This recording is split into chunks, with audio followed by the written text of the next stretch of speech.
नमस्कार दोस्तों, सृजन संवाद के 10वें एपिसोड में आपका स्वागत है। आज हमारे खास मेहमान हैं कवि एवं शिक्षाविद डॉक्टर विवेक गौतम साहब। विवेक जी पिछले 3 दशकों से भी अधिक समय से साहित्य सृजन के क्षेत्र में सक्रिय हैं। आपके अब तक 5 कविता संग्रह समय की शतरंज पर, कालजयी शब्द के साथ, गांधी का चौथा बंदर, कहने को बहुत कुछ था और खरीदी हुई नींद प्रकाशित हो चुके हैं। आप विभिन्न साहित्यिक सम्मेलनों में सक्रिय भागीदारी अपनी करते रहे हैं। इसके अतिरिक्त आप उद्भव नाम की साहित्यिक संस्था के महासचिव हैं और उसके तत्वावधान में पिछले 15 सालों से तमाम साहित्यिक आयोजन आयोजित करते रहे हैं। हम आज सृजन संवाद के इस पटल पर डॉक्टर विवेक गौतम का स्वागत करते हैं। विवेक जी, आपका स्वागत है। बहुत धन्यवाद। जैसा कि हम जानते हैं, आप पिछले 3 दशकों से भी अधिक समय से साहित्य सृजन के क्षेत्र में सक्रिय हैं। आप मूलतः कवि हैं। हम सबसे पहले यही जानना चाहते हैं कि कविता लेखन की शुरुआत आपके साथ किस तरह से हुई? ये बहुत अच्छा और बहुत व्यवहारिक प्रश्न है। किसी की भी कविता यात्रा के बारे में अगर हम बात करें तो मुझे याद आता है, जब मैं छोटा था तो कुछ घर में हमारे ब्रजभाषा का साहित्यिक माहौल था, वातावरण था, और उसमें पिताजी क्योंकि ब्रजभाषा में लिखते थे तो वहां से शायद कुछ असर आया होगा। दूसरा मुझे लगता है, जो जब हम पढ़ते थे वो जमाना था 70s का, 80s का। 70-80 के दशक में फिल्में बहुत अच्छी बना करती थी, बेशक। और उसका जो संगीत था वो ऑल इंडिया रेडियो पे बजता था। तो खासतौर पर मुकेश के गाने, शमशाद बेगम के गाने, तलत महमूद के गाने, मोहम्मद रफी के गाने, जितने गायक थे, लता मंगेशकर जी, आशा भोसले वगैरह, जो भी लोग थे, या हमारी बंगाल की जो बड़ी मीठी आवाज थी जिन्होंने साहब बीबी और गुलाम में गाया है, जी, है ना, गुरुदत्त की पत्नी जो थी, तो उनकी कविताएं थी, उनकी गजलें थी, उस समय के गीत थे। उसको सुनकर कहीं ना कहीं प्रेरणा मिली है, और वो कहीं ना कहीं अंतर मन में, कहीं अंतःकरण में वो धीरे धीरे स्थान बना लिया, उन्होंने जगह बना ली, वो पता ही नहीं चला। और कुछ जीवन संघर्षों ने। बेशक बेशक। आपने जैसा बताया कि आप ब्रजभूमि से आपका नाता रहा है। ब्रजभूमि तो अपने आप में बहुत ही रचनात्मक भूमि और बड़ी ही जरखेज आपका भूमि रही है, और उसने बहुत अच्छे बड़े साहित्यकारों को जन्म दिया है। दूसरा, आपने बताया कि पीछे जो फिल्में बनती थी और उनमें काफी साहित्यिक कंटेंट रहता था, उससे भी आप प्रेरित हुए। बिल्कुल, ये आपने सही अच्छी बात बताई। विवेक जी, हम सबसे पहले आपकी एक कविता जो है वो अपने दर्शकों को सुनवाना चाहेंगे। बिल्कुल, मैं एक कविता आपको सुनाता हूँ। स्वागत। कविता खरीदी हुई नींद मेरा ये संग्रह है जो आया। जी जी। और काफी चर्चा इस पर हुई। तो इसमें एक कविता है आज के दौर की, क्योंकि थोड़ा थोड़ा व्यंग भी है और थोड़ा थोड़ा चिंतन भी है। नहीं, जरूरी है। मेरा मानना है, नए विषय अगर हम नहीं लेंगे कविता में तो कहीं ना कहीं वही हम रिपीटिशन यानी दोहराव की स्थिति में होते हैं। जी जी। तो मैंने देखा शहरों में छतें बिक रही हैं, तो मैंने कविता लिखी, छत। जी। कितने दिनों बाद याद आया, छत ने बुलाया था, देख जाओ पर भूल गया। वाह। कितने दिनों बाद याद आया, छत ने बुलाया था, देख जाओ पर भूल गया। आज आया हूं तो हैरान हूं, छत देखकर, छत भी हैरान है मुझे देखकर। मुस्कुराई भी नहीं छत कि मैं ही हूं। गमलों में लगे पौधे कानाफूसी करने लगे कि मैं सचमुच हूं भी या नहीं। हालचाल पूछा तो कहने लगी छत, देखो आसपास की छतों को कितना ऊपर उठ गई हैं। क्या बात है। हालचाल पूछा तो कहने लगी छत, देखो आसपास की छतों को कितना ऊपर उठ गई हैं, और एक मैं हूं जो जहां की तहां हूं। नजर दौड़ाई तो सचमुच बात सही थी, नजर दौड़ाई तो सचमुच बात सही थी। छतें छू रही थी आसमान, और अगले ही दिन मैंने आग लगा दी पिताजी की यादों को, फूंक दिया अम्मा की आस को, तार तार कर दिया छत के विश्वास को। वाह। और अगले ही दिन मैंने आग लगा दी पिताजी की यादों को, फूंक दिया अम्मा की आस को, तार तार कर दिया छत के विश्वास को। बेच डाली छत कि कौन सुनेगा रोज रोज छत के उलाहने, कि कौन सुनेगा रोज रोज छत के उलाहने। आज पिताजी का श्राद्ध है, आज पिताजी का श्राद्ध है, और छत का भी। क्या बात है। आज सब कुछ है मेरे पास, सुख है, सुविधा है, पिता की आत्मा का साया है, पर नहीं है तो नहीं है पिता की डाली छत।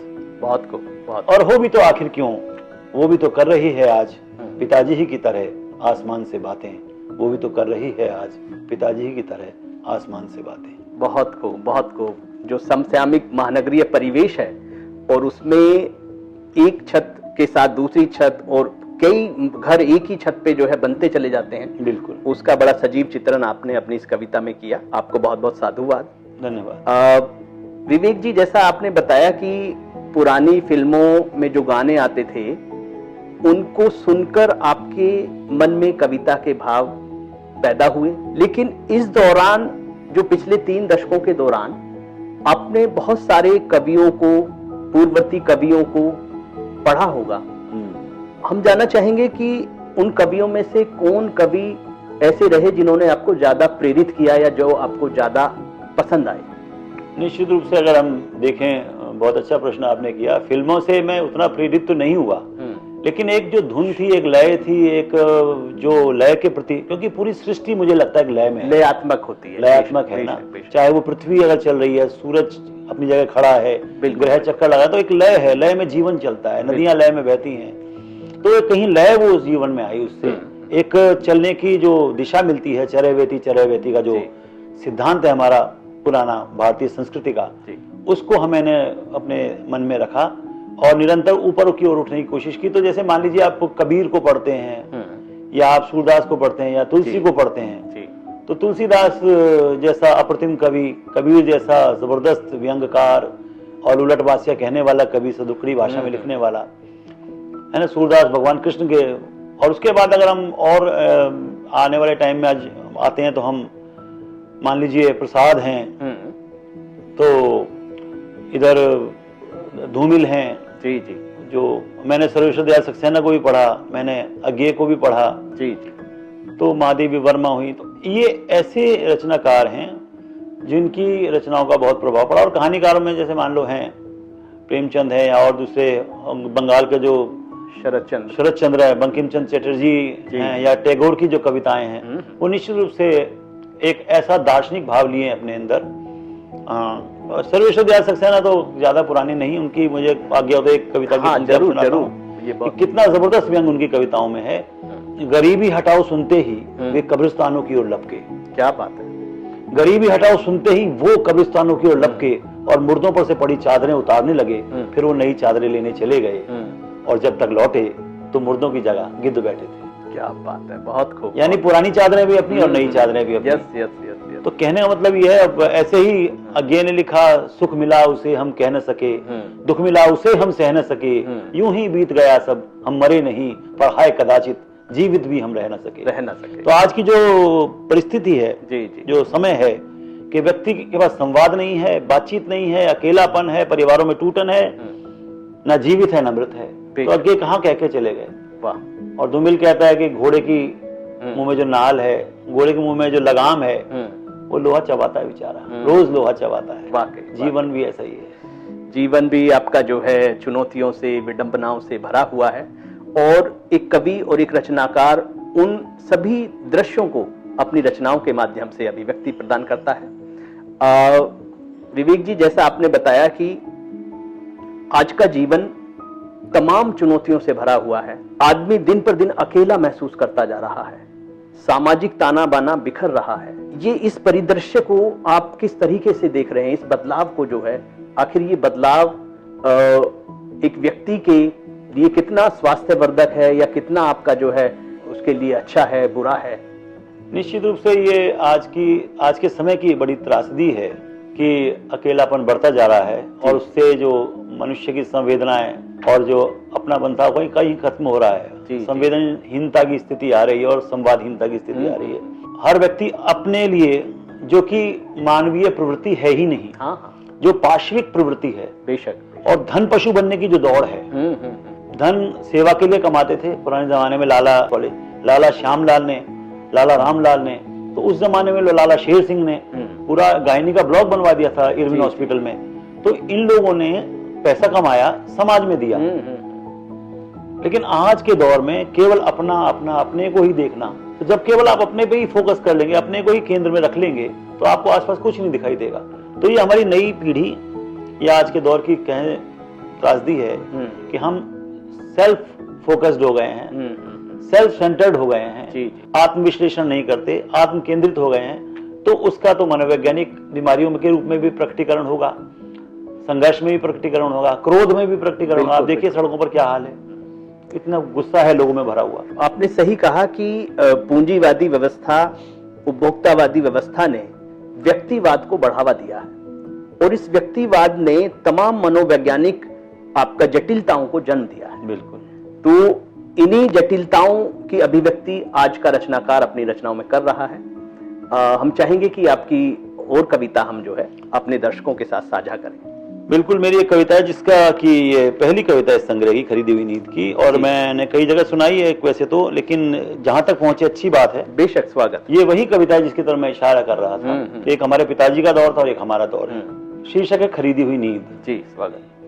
पिताजी हर महीने खुशियां खरीद लाते थे, पहली तारीख को तनख्वाह आती थी। पिताजी हर महीने खुशियां खरीद लाते थे मिट्टी के 2 कुल्हड़ों में। वाह वाह। जैसा मन वैसे ही सफेद रसगुल्ले लाते थे दोनों हाथों में। बहुत सुंदर, बहुत सुंदर। जैसा मन वैसे ही सफेद रसगुल्ले लाते थे दोनों हाथों में, आत्माओं में पड़ जाती थी ठंडक। वाह। अकेले कमाते थे, साथ का परिवार, रिश्तेदार भी खूब आते थे और रहकर जाते थे। क्या बात है। अकेले कमाते थे, साथ का परिवार, रिश्तेदार भी खूब आते थे और रहकर जाते थे। तब पहली तारीख महीने में सिर्फ एक बार ही आती थी। बहुत सुंदर, बहुत। अब सब कमाते हैं, घर में ढेरों रुपए आते हैं। अब सब कमाते हैं, घर में ढेरों रुपए आते हैं, पर पहली तारीख नहीं आती, ना ही आते हैं वो रसगुल्ले। वाह। अब देखिए कविता अंत की तरफ जाती है, परिवर्तन की तरफ, कि अब हर रोज सिर्फ शाम आती है, फिर रात, और फिर अपने अपने कमरे। बहुत खूब। अब हर रोज सिर्फ शाम आती है, फिर रात, और फिर अपने अपने कमरे, पर नींद नहीं आती। लोग बाजार से खरीद कर लाते हैं नींदें। बहुत। लोग बाजार से खरीद कर लाते हैं नींदें, टेबलेट के रूप में। वाह, शानदार। आपने जो है, जो व्यक्तिवाद है उसको चित्रित करती हुई ये कविता कही है कि एक छत के नीचे भी जो 4 लोग रह रहे हैं, परिवार के सदस्य रह रहे हैं, वो भी एक साथ नहीं है। वो भी अपने अपने कमरों में नितांत अकेले अपनी गतिविधियों में संलग्न है। वाकई ये स्थिति डराने वाली है, ये स्थिति भयभीत करती है। विवेक जी, आजकल सोशल मीडिया का जमाना चल रहा है, और सोशल प्लेटफॉर्म्स पर, फेसबुक पर, व्हाट्सएप पर, ट्विटर पर भी कविताएं जो है आपका और साहित्यिक रचनाएं जो है शेयर की जा रही हैं। तो इन प्लेटफॉर्म की उपयोगिता को आप किस तरह से देख रहे हैं? मुझे कभी कभी देखता हूं मैं कि रोजाना कोई आदमी एक कविता डाल देता है। जी जी जी। मैंने क्या खाया, मैंने क्या पहना, मैं कहाँ गया, अपने दोस्तों की, मित्रों की। अब दरअसल हो क्या रहा है कि आज का दौर, जो आपने कहा सोशल मीडिया का, और सोशल मीडिया में भी जो आपने एकाकीपन कहा, जो संवाद की कमी है, वो फ्रस्ट्रेशन, वो तनाव कहीं निकालना है। जी जी। तो उसके लिए सबसे बड़ा माध्यम है, आप इंस्टाग्राम पे चले जाएं, फेसबुक पे चले जाएं और उसके ऊपर अपनी पोस्ट डालें। बेशक बेशक। उस पे लाइक्स मिलते हैं, कभी देखा नहीं, कभी सुना नहीं, कभी मिला नहीं, लेकिन लाइक्स आ रहे हैं। तो आज हर आदमी कहता है मैं रचनाकार हूं। ऐसे में गुणवत्ता की समझ रखना या गुणवत्ता की मांग करना, मुझे लगता है ये बेईमानी होगा।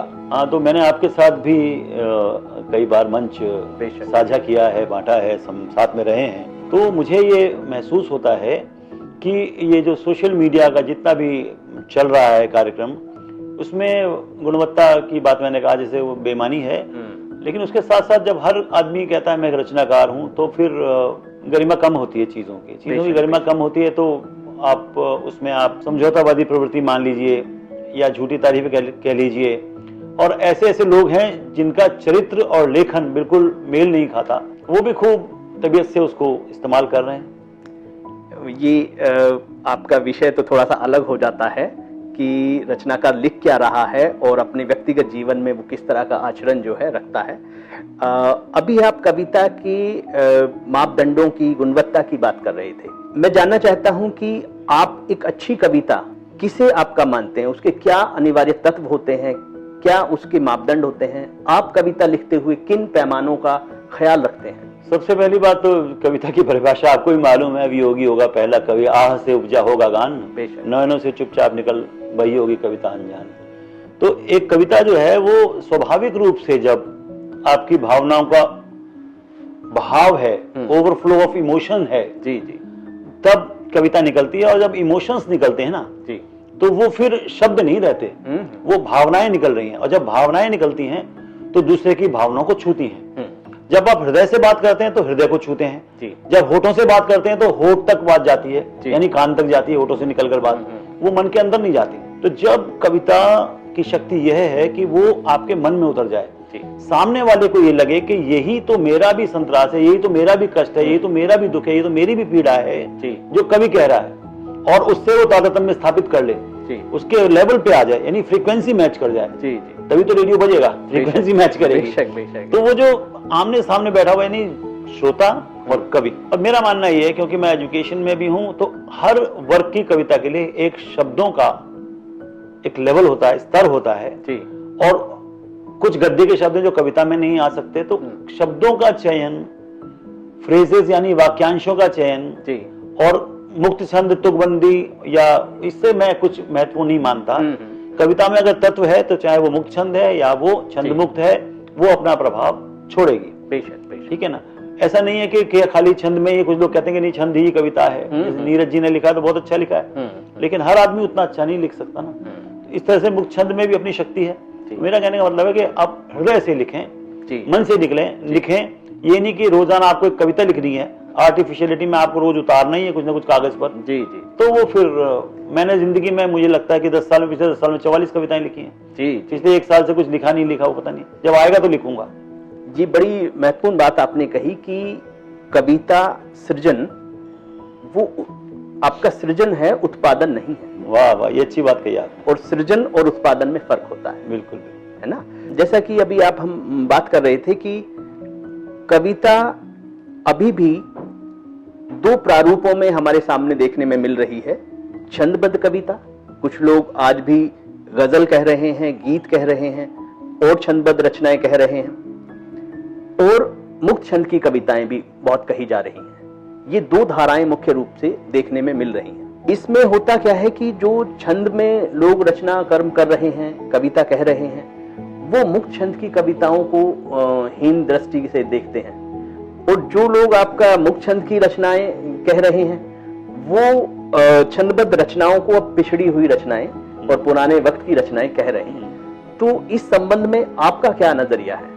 मैंने तो अभी आपके सामने बड़ी अच्छी बात कही थी कि जो तत्व है कविता का, जो एक प्रारूप है, उसके बाह्य सौंदर्य पे ना जाएं आप जी जी। किसी भी व्यक्ति में, अब राजा जनक के दरबार में अष्टावक्र जब गए थे तो उन्होंने कहा कि हंस पड़े जनक उनको देखकर जी जी। तो अष्टावक्र जी ने यही कहा था कि राजन, आप मुझे देखकर हंस रहे हैं या मेरे बनाने वाले पर? हाँ। तो कविता या गीत या गजल या और बहुत सारे, जैसे हमारे मित्र हैं, कई विधाओं में लिखते हैं, माहिया लिखते हैं, और चीजें लिखते हैं, बहुत सारे हैं, दोहे में लिखते हैं। तो बात ये नहीं है कि आप किस प्रारूप का इस्तेमाल कर रहे हैं, फॉर्मेट का इस्तेमाल कर रहे हैं। फॉर्मेट ये है कि वो असर एक ब्रजेश भट्ट थे हमारे गाजियाबाद के, यहीं के, बिल्कुल, है ना। तो उनकी एक बहुत खूबसूरत लाइन थी कि नैनों के रंग महल में सपने सन्यास हो गए, मन के साकेत में रहे फिर भी बनवास हो गए, मन मुझको छलता रहा सदा अनचा ही प्यास का हिरण, जहर बुझी संधिया न कर मौसम के अनमने चलन, कि तार तार हो जाए तन कि शार शार हो न जाए मन, तार तार हो न जाए तन कि शार शार हो न जाए मन। उल्टा हो गया थोड़ा सा मुझे लगता है कि शार शार हो न जाए मन कि तार तार हो न जाए तन जी जी। तो इस तरह की जब सुनता हूं तो मुझे लगता है कैसे इन्होंने कितने सुंदर शब्दों में लिखा है। ये स्वप्न जरे फूल से जब नीरज जी लिखते हैं जी जी जी, ठीक है ना, तो वो मैं सुनीर भरी दुख की बदली लिखती हैं, जो वो महादेवी, हाँ, मेरा विस्तृत नभ का कोई कोना, मेरा न कभी अपना होना, मेरा परिचय इतिहास यही, मैं नीर भरी दुख की बदली, उमड़ी कलथी मिटा, ये जो फ्लो आता है नेचुरल, बेशक बेशक बेशक, इसमें कोई बैठ के क्राफ्टिंग नहीं की इन्होंने, जी जी, आया और बहता चला गया।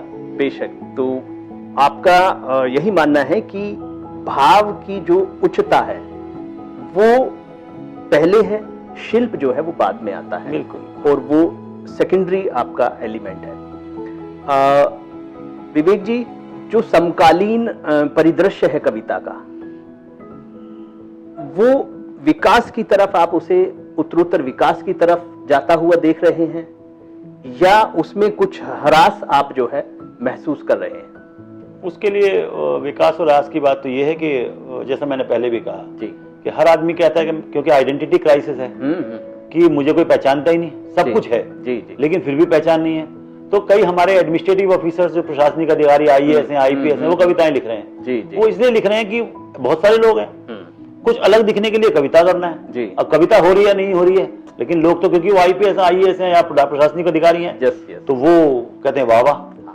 तो आप मेरी बात समझ रहे हैं? बिल्कुल बिल्कुल बिल्कुल। ऐसी स्थितियों में कविता का तो विकास कभी रुकेगा ही नहीं, कविता तो निरंतर बहती चली जाएगी, उसका तो उत्तरोत्तर विकास होना ही है। बेशक, हम नहीं रोक सकते, कोई भी नहीं रोक सकता। उसमें ठीक है कि बहुत सारे लोग आते हैं, गंगा बह रही है, उसमें बहुत सारे छोटे नाले, बरसाती नाले सब बहते रहते हैं, गंगा अपनी गति से चलती है। तो कविता तो एक महा नदी की तरह बहती है, एक गंगा की तरह बहती है, उसमें बहुत सारी चीजें मिलती चली जाती हैं। अंतत्व गत्वा तो उसको अपने लक्ष्य तक पहुंचना है कविता को। तो मेरा मानना यह है कि इस विवाद में हम न जाएं, मुझे तो भविष्य उज्जवल लगता है। जी, ममता के सॉरी हमारी जो इस किताब पर बोलते हुए चित्रा मुदगिल जी ने कहा था कि हमारे एक बहुत अच्छे रचनाकार हैं, नाम नहीं लिया था उन्होंने, कि उन्होंने कहा था कविता की तो मृत्यु हो चुकी। नहीं, कहती जब मैं इसको पढ़ती हूँ तो मुझे कुंवर नारायण याद आते हैं, वो वीडियो भी है, तो इन कविताओं को पढ़ते हुए कुंवर नारायण याद आते हैं। तो मेरा कहने का मतलब अच्छी कविता, और अच्छे लोग हर युग में थे, हर युग में रहेंगे। हाँ, मात्रा में थोड़ी बहुत इधर हो सकता है, बेशक मानना पड़ेगा, वो परिवर्तन जो है संसार का नियम है। विवेक जी, हम आपकी एक और कविता अपने दर्शकों के साथ शेयर करना चाहेंगे। अच्छा, बिल्कुल। एक छोटी सी कविता है जो कि पर्यावरण पर भी है, और एक तरह से उसमें बेटियों को डिपिक्ट किया है। हमने देखा एक फिल्म भी बनी थी, तेजाब फेंक दिया बच्चों के चेहरों पे, कि नहीं मान रहे तो उनका कत्ल कर दिया, जला दिया, इस तरह की जो मानसिकता लिए हुए मैंने बच्चियों को और नदी को एक तरह से लेकर किया है। मेरे शहर की नदी, विचित्र है मेरे शहर की नदी, विचित्र है मेरे शहर के आदमी, इसीलिए विचित्र हैं मेरी कविताएं। बहुत खूब। विचित्र है मेरे शहर की नदी, विचित्र है मेरे शहर के आदमी, इसीलिए विचित्र है मेरी कविताएं। मेरे शहर की नदी लहरों को नहीं जानती, चेहरों को नहीं जानती। क्या बात है, क्या आप समझ रहे हैं? इतना पॉल्यूशन, इतना गंदगी हो गया कि मेरे शहर की नदी लहरों को नहीं जानती, चेहरों को नहीं जानती, जानती है तो जानती है मात्र बूंद बूंद तेजाब। वाह। मेरे शहर की नदी न सूरज से दमकती है अब, न चांदनी में चमकती है। बहुत सुंदर। मेरे शहर की नदी न सूरज से दमकती है अब, न चांदनी से चमकती है, न पेड़ों से बातें करती है अब, न चिड़ियों से। मेरे शहर की नदी छिपाती फिरती है अब अपना चेहरा। क्या बात है। मेरे शहर की नदी छिपाती फिरती है अब अपना चेहरा, हाथों में तेजाब लिए घूमते आवारा शहरों से, हाथों में तेजाब लिए घूमते आवारा शहरों से। तो आप इसमें बेटियों को भी समझ सकते हैं कि बेटियों को जिस तरीके से लोग फेंक देते हैं, बेटियां नकाब लेके चल रही हैं, एक ऐसा दौर आ गया है, और नदियां बेचारी अपना इतनी अस्तित्व खो रही हैं। जी। आप नोएडा शहर में रहते हैं और हम गाजियाबाद शहर में रहते हैं, और दोनों ही शहरों से हिंडन नदी गुजरती है। तो जब आप ये कविता कह रहे थे तो हिंडन का पूरा एक दृश्य हमारे सामने चित्रित हो रहा था। मेरे कोशिश, मैंने आपसे गाना क्षमा करें कि कुछ नया, कुछ अलग से कहने की कोशिश होनी चाहिए। वही रिपीटेशन, वही प्रतीक, वही शब्द, वही नहीं, नया भाव जो है और समसामयिक विषयों को स्पर्श करना वो बहुत जरूरी जी। तभी जो है आपका जो रचना कर्म है उसके मायने होते हैं, और वो आगे की जो पीढ़ियां हैं उनके लिए भी एक दिशा प्रदान करता है। विवेक जी, आध्यात्मिक सृजन की जो ये पहल है, सृजन संवाद, ये आपको कैसी लग रही है और ये कितनी उपयोगी साबित हो सकती है? आप इस बारे में क्या सोचते हैं? क्या तो इसका नाम इतना खूबसूरत है, इतना सुंदर है और प्रेरणादायी है। आध्यात्म अपने आप में एक ऐसी चीज है कि जिसने जब गोता लगाया आध्यात्म में तो उसका तल नहीं मिलता, उसकी था नहीं मिलती। जब आप अध्यात्म में गोता लगाते हो ना, तो आपको कहीं टकराने का भय नहीं है कि आप किसी चीज से टकरा जाएंगे। जी जी। आप तैरते चले जाएं, जिससे जैसे किसी ने अंतरिक्ष से छलांग लगाई हो और वो अंतरिक्ष से नीचे आ रहा है, पूरा चारों तरफ अंतरिक्ष, खुला ही खुला आसमान है। अध्यात्म एक ऐसा विशद और विशाल शब्द है, एक ऐसे संसार, एक सृष्टि है ऐसी जिसमें आपको इतनी स्वच्छंदता है कि कहीं टकराने की गुंजाइश नहीं। और सृजन तो अपने आप में अद्वितीय है, अलौकिक है, क्योंकि हम जो और आप जो लोग हैं, हम भी सर्जनात्मक ईश्वर की सृजन के रूप में यहाँ बैठे हैं। तो ये जो आपका जो विषय है आध्यात्मिक सृजन, जो पीछे लिखा हुआ है और लाजवाब है, मुझे बहुत यहाँ पर आकर पॉजिटिव लगा, बहुत सकारात्मक ऊर्जा लगी और लोग बहुत अच्छे लगे, और इसीलिए मुझे लगता है हमारी बातचीत भी थोड़ी बहुत अच्छी हुई होगी। ऐसी मैं बेशक बात समझता हूँ कि ऐसा हुआ होगा। बिल्कुल बिल्कुल। आप सृजन संवाद के पटल पर आए, आपका बहुत बहुत शुक्रिया। आपका भी बहुत बहुत धन्यवाद। आपका भी बहुत बहुत शुक्रिया दोस्तों। हम फिर मिलेंगे।